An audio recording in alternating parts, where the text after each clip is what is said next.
Этот беспрецедентный случай задержания моих коллег-журналистов в боевой ситуации, в горячей точке украинскими силовиками является просто ужасным примером для того, чтобы демонстрировать себя каким-то правовым государством,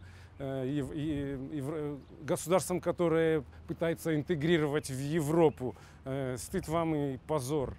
Хотелось бы выразить огромную благодарность руководству страны в лице Владимира Владимировича Путина, а также особую благодарность за освобождение моих друзей, моих коллег Рамзану Кадырову.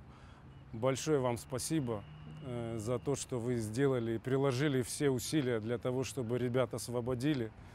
Мы это никогда не забудем, мы будем трудиться на благо нашей стране, на благо нашей свободе и независимости, и всячески информационно поддерживать и выкладываться на полную катушку.